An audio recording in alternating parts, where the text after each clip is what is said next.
नमस्ते दोस्तों। 3 जनवरी 2026 की सुबह को यूएस ने वेनेजुएला की धरती पर अचानक से एयर स्ट्राइक्स और बॉम्बिंग करने शुरू कर दिए। वेनेजुएला की कैपिटल काराकास पर अचानक बॉम्ब्स गिरने शुरू हो गए। घबराहट पूरे देश में महसूस हुई। कुछ देर बाद यूएस प्रेसिडेंट डोनाल्ड ट्रंप ने एक सोशल मीडिया पोस्ट किया जिसमें उन्होंने दावा किया कि अमेरिका ने वेनेजुएला पर लार्ज स्केल एयर स्ट्राइक्स किए हैं और वहां के प्रेसिडेंट निकोलस मादुरो और उनकी वाइफ को कैप्चर कर लिया और अमेरिका ले आए हैं। मीडिया हाउस ने इसको हिस्टोरिक ऑपरेशन सर्जिकल स्ट्राइक बता रहे हैं, लेकिन सच क्या है? ये किसी नार्को टेररिस्ट को पकड़ने की ऑपरेशन थी या फिर एक प्लान्ड मिलिट्री एग्रेशन है जिसका मकसद सिर्फ एक चीज है, वेनेजुएला का तेल। तो आइए समझते हैं कैसे अमेरिका अपने मिलिट्री पावर का ब्लेटेंट अब्यूज कर रहा है, इनोसेंट लोगों पर बॉम्ब बरसा रहा है और पूरे देश की सॉवरेनिटी को वायलेट कर रहा है। कारकस में सुबह के 2 बजे लोग सोए हुए थे। अचानक आसमान से हेलीकॉप्टर्स और जेट्स की आवाजें आनी शुरू हो गई। कई जगहों पर स्ट्राइक्स हुए। ला कार्लोता एयरबेस को नुकसान पहुंचाया गया। सिविलियन एरियाज में बहुत आग लगी। शहर के कुछ हिस्सों में बिजली चली गई। लोगों ने सोशल मीडिया पर वीडियोस डाले।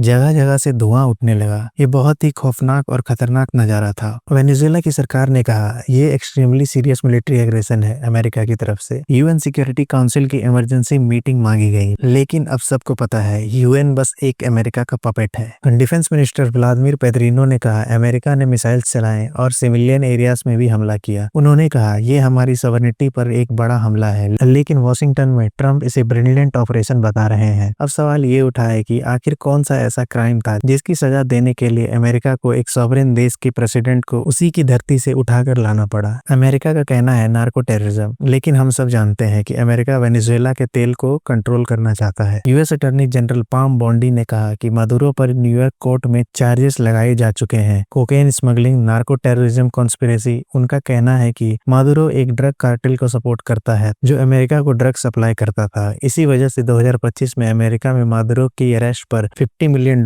का इनाम भी घोषित किया गया था। लेकिन दोस्तों, क्या ये नैरेटिव सच है? कई इंडिपेंडेंट रिपोर्ट्स बताती है कि वेनेजुएला से अमेरिका तक डायरेक्ट ड्रग ट्रैफिकिंग का कोई कंक्रीट एविडेंस नहीं है। अमेरिका के खुद के एक्सपर्ट्स भी ये दावा कमजोर बता चुके हैं। तो क्या ये ड्रग का बहाना है? हिस्टोरिकल कॉन्टेक्स्ट देखिए। 2003 में इराक पर हमले के पहले भी अमेरिका ने WMD weapons of mass destruction का बहाना बनाया था, जो बाद में बिल्कुल झूठ निकला। और हम सब जानते हैं कि इसके बाद इराक का क्या हाल हुआ। जगह जगह पर मिलिटेंट्स बने और हर जगह वॉर शुरू हो गई और ये वॉर आज तक चल रही है। 2011 में लीबिया को रिजीम चेंज के लिए टारगेट किया गया और वहां का ऑयल भी फॉरेन कंपनीज के हाथ में चला गया। क्या ये एक नया पैटर्न नहीं लगता? दोस्तों, वेनेजुएला के पास दुनिया का सबसे बड़ा प्रूवन क्रूड ऑयल रिजर्व है, सऊदी अरेबिया से भी ज्यादा। लेकिन दशकों से अमेरिका की सैंक्शंस की वजह से वेनेजुएला अपनी ऑयल इंडस्ट्री को डेवलप नहीं कर पाया। मादुरो की सोशलिस्ट गवर्नमेंट अमेरिका को पसंद नहीं थी क्योंकि उसने ऑयल प्रॉफिट्स को पब्लिक वेलफेयर स्कीम्स में लगाया। दिसंबर 2025 में ही ट्रंप एडमिनिस्ट्रेशन ने एक पॉलिसी डॉक्यूमेंट रिलीज किया जिसे ट्रंप कोरोलरी कहा गया। इसमें साफ लिखा था कि वेस्टर्न हेमिस्फीयर जैसे लैटिन अमेरिका पर अमेरिका का पॉलिटिकल, इकोनॉमिक और मिलिट्री कंट्रोल होना चाहिए। इसमें यह भी कहा गया कि अमेरिका मिलिट्री फोर्स इस्तेमाल कर सकता है एरिया के एनर्जी और मिनरल रिसोर्सेज तक पहुंचने के लिए। तो दोस्तों, पॉलिसी सामने है। पिछले कई महीनों से अमेरिका ने वेनेजुएला के आसपास अपनी नेवी का बड़ा फ्लीट जमा कर लिया था। Aircraft carriers, warships. अमेरिका ने वेनेजुएला के ऑयल टैंकर सीज किए थे, कैरेबियन सी में स्ट्राइक्स की थी। दिसंबर के एंड तक मादुरो ने एक इंटरव्यू में कहा था कि अमेरिका वेनेजुएला की सरकार को बदलना चाहता है ताकि वो हमारे ऑयल रिजर्व्स पर कब्जा कर सके। और सिर्फ 2 दिन बाद ये अटैक। क्या ये कोइंसिडेंस है? ये ऑपरेशन सिर्फ वेनेजुएला के खिलाफ नहीं बल्कि पूरे इंटरनेशनल लॉ के खिलाफ एक बड़ा हमला है। यूनाइटेड नेशन चार्टर का आर्टिकल 2 कहता है कि किसी भी देश की सॉवरेनिटी और टेरिटोरियल इंटीग्रिटी को रिस्पेक्ट किया जाए। बिना यूएन की मैंडेट के, बिना किसी सेल्फ डिफेंस के जरूरत के किसी दूसरे देश पर हमला करना, उसके प्रेसिडेंट को किडनैप करना, ये सब क्लियर वायलेशन है। अमेरिका ने कांग्रेस की अप्रूवल तक नहीं ली। रिपब्लिकन सेनेटर माइक ली ने भी कहा कि उन्होंने इसकी खबर बाद में मिली। दुनिया के कई देशों ने इसकी जमकर निंदा की है। रसिया ने इसे आर्म्ड एग्रेशन और सॉवरेनिटी की अनएक्सेप्टेबल वायलेशन कहा। चाइना ने अपने सिटीजन्स को वेनेजुएला जाने से मना किया। क्यूबा, मैक्सिको, ब्राजील सब ने इस एक्शन को कंडेम किया। यूरोपियन यूनियन ने भी रिस्ट्रेंट की अपील की। मतलब दोस्तों, दुनिया जानती है कि यह गलत है, लेकिन अमेरिका पर कोई लगाम नहीं, क्योंकि जो रूल बेस्ड इंटरनेशनल ऑर्डर की बात करता है वो खुद यूएस ऑर्डर का सबसे बड़ा वायलेटर है। एक देश जिसके पास दुनिया का सबसे अमीर नेचुरल रिसोर्सेस है, लेकिन उस पर ऐसे हमला किया गया जैसे वीडियो गेम हो। सिविलियन एरियाज को टारगेट किया गया, इनोसेंट लोगों को मारा गया, एक डेमोक्रेटिकली इलेक्टेड लीडर को